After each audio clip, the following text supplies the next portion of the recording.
यह एक ऐसी कहानी है जो आपकी सोच और जिंदगी दोनों ही बदल सकती है। एक वक्त की बात है कि एक बादशाह था। उसने अपने शहर में एक निहायत ही खूबसूरत मस्जिद तमीर करवाई। मस्जिद की तमीर मुकम्मल होने के बाद बादशाह की बेटी ने ख्वाहिश जाहिर की कि जब यह खूबसूरत मस्जिद बन जाएगी तो वह वहां जाकर 2 नफल अदा करेगी। मस्जिद की तमीर मुकम्मल होने पर शहजादी अपनी ख्वाहिश की तकमील के लिए मस्जिद में तशरीफ लाई और 2 नफल अदा करने लगी। इस वक्त तमाम मजदूर जा चुके थे, बस एक नौजवान मजदूर वहां अकेला बचा था जो अपना काम समेट रहा था। उसने शहजादी को नमाज पढ़ते हुए देखा। शहजादी के सजदों का वह मंजर उसे बहुत खूबसूरत लगा और उसके दिल पर गहरे असर छोड़ गया। काम खत्म करने के बाद वह मजदूर घर लौटा, लेकिन शहजादी के नमाज पढ़ने का मंजर उसकी आंखों से हट ही नहीं रहा था। उसने अपनी माँ को सारा हाल सुनाया और कहा, मैं शहजादी से शादी करना चाहता हूँ, आप बराए कृपया बादशाह के पास मेरा रिश्ता लेकर जाएं। माँ ने बेटे को बहुत समझाया कि हम एक आम मजदूर हैं और वह बादशाह की बेटी, हमारा कोई मिल नहीं। लेकिन इस नौजवान पर जैसे जुनून सवार हो गया था। वह दिन रात इसी सोच में गिरकर रहता, न खाना खाता न काम करता।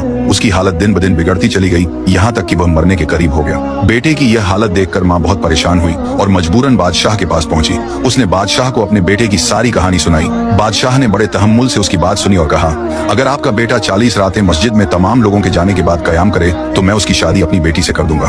बादशाह ने यह भी कहा कि उसकी निगरानी की जाए और अगर वह एक रात भी न आया तो यह रिश्ता नहीं हो पाएगा। माँ ने घर आकर बेटे को बादशाह की शर्त बताई। वह नौजवान फौरन तैयार हो गया। हर रात जब सब नमाजी चले जाते, वह मस्जिद में कयाम के लिए जाता, अल्लाह के हजूर सजदे करता, दुआएं मांगता और अपनी इबादत में खो जाता। 1 2 3 करते करते 40 रातें गुजर गईं, लेकिन नौजवान बादशाह के पास नहीं गया, बल्कि वह कई और रातें भी मस्जिद में ही बिताता रहा। जब काफी दिन गुजर गए और वह नौजवान बादशाह के पास नहीं आया तो बादशाह ने उसे अपने महल में बुलाया। बादशाह ने उससे पूछा, क्या तुमने मेरी शर्त पूरी की? नौजवान मजदूर ने कहा, जी हजूर, मैंने आपकी शर्त पूरी की है। बादशाह ने खुश होकर कहा, मैं तुमसे बहुत खुश हूँ, मैं तुम्हारी शादी अपनी बेटी से करवाने के लिए तैयार हूँ। लेकिन यह सुनकर वह मजदूर मुस्कुराया और बोला, बादशाह सलामत, मैं अब इस रिश्ते के लिए तैयार नहीं। बादशाह हैरान होकर बोला, क्या मतलब, तुम तो उसके बिना जिंदा नहीं रह सकते थे? नौजवान ने बड़े सुकून से कहा, हजूर, आपने मुझ पर बहुत बड़ा एहसान किया है। जब आपने मुझे 40 रातें मस्जिद में कयाम करने का हुक्म दिया तो मेरा मकसद कुछ और था, लेकिन इन रातों में सजदों के दौरान मुझे जो सुकून मिला उसका मुकाबला दुनिया की किसी भी चीज से नहीं किया जा सकता। मुझे समझ आ गया कि मेरी मोहब्बत आपकी बेटी से नहीं